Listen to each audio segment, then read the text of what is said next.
NCERT का एक सवाल है जिसमें दर्पण सूत्र का हमको प्रयोग करके निकालना है कि वस्तु का प्रतिबिंब कहाँ बनेगा, कैसा बनेगा, उसका आकार क्या होगा।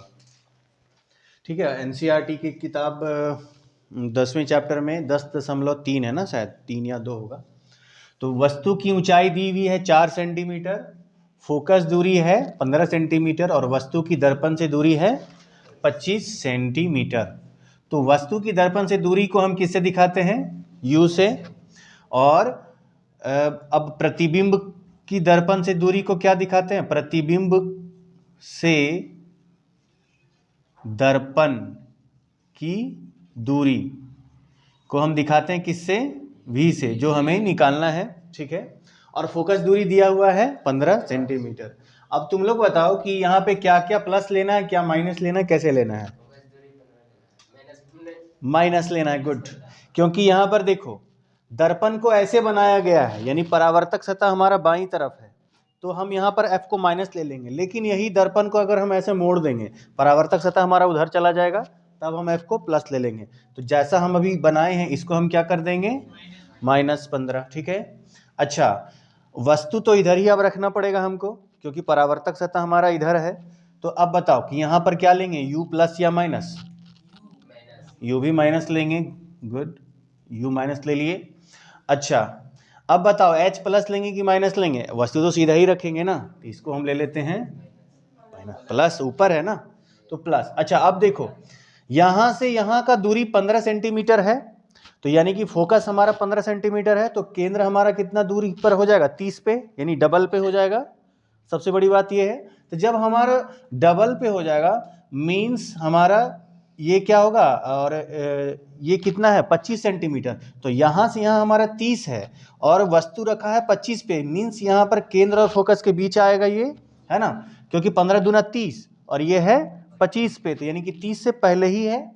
तो वस्तु हमारा समझ लेते हैं हम यहाँ पर केंद्र और फोकस के बीच में। तो वो कम से कम एक माइंड में रखिए, वैसे तो हमारा आ ही जाएगा, लेकिन माइंड में ये रखना है कि जब वस्तु केंद्र और फोकस के बीच रखी होती है तो प्रतिबिंब कहाँ बनता है? स्थिति कम से कम पता चल जाएगी ना हमें। पहले केंद्र और फोकस के बीच हो तो केंद्र से परे बनता है। ठीक है, तो इसका हम किरण आरेख खींच देते हैं। पहले थोड़ा सा टेढ़ा हो गया लाइन। ठीक है। अच्छा, और एक रेखा जो जाएगी वो फोकस से होगी तो क्या हो जाएगी? समांतर हो जाएगी। तो यहां जाकर मिल गई केंद्र से परे। ठीक है, इसको हम एरो से दिखा देते हैं। ठीक है, अब इसको हम अगर ये लगा दें A और B, तो ये क्या हो जाएगा? A dash B dash. अच्छा, यहाँ पर प्रतिबिंब उल्टा बन रहा है कि सीधा? उल्टा बन रहा है ना। लेकिन अभी हमें ये दूरी पता नहीं चली है। ये दूरी तो हम स्केल से निकाल नहीं सकते हैं, स्केल से नहीं निकालना है ना, फॉर्मूला दर्पण सूत्र से निकालना है। हम जानते हैं दर्पण सूत्र हमारा क्या होता है?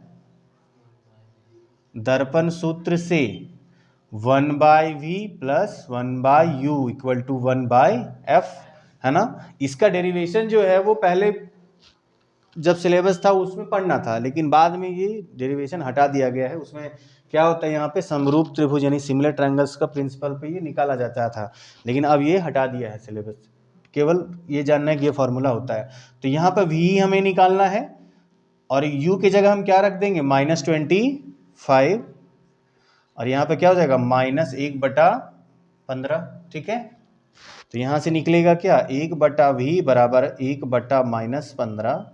ये इधर जाएगा तो माइनस हो जाएगा, -1/25।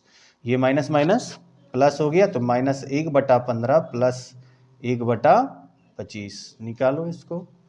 25-15 का एलसीएम हो जाएगा तुम्हारा 150, 75 होगा। हाँ, 75 होगा। तो ये हो जाएगा -5 और ये +6, सॉरी 3 होगा ना। तो -5 + 3 कितना होगा? -2, -2/75। अच्छा, तो 1/v का मान -2/75 है, तो v का मान क्या हो जाएगा? -75/2 होगा। ठीक है।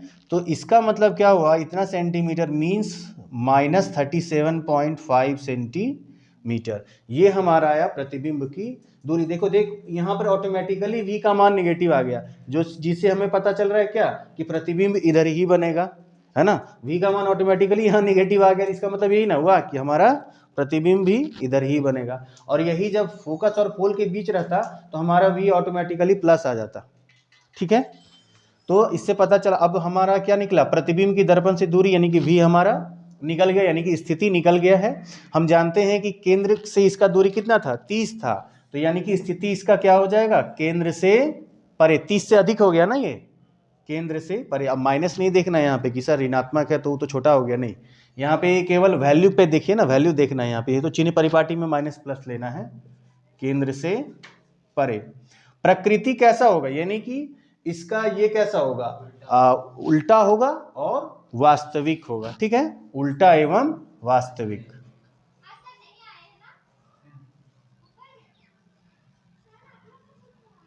उल्टा एवं वास्तविक।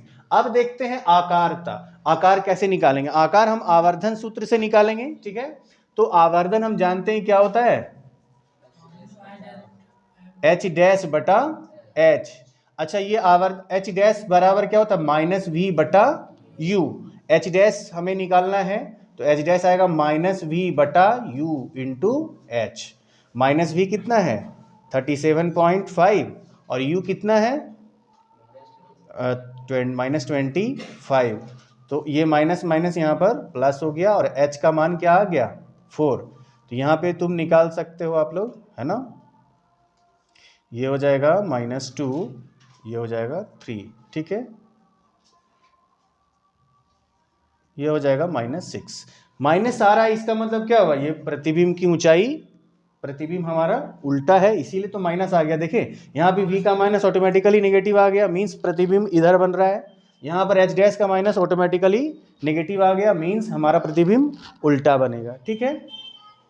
तो एक क्वेश्चन हो गया यहाँ पे दर्पण सूत्र से। आगे कोई भी सवाल हो तो आप लोग पूछ लेंगे और कमेंट में भी बताएंगे, ठीक है।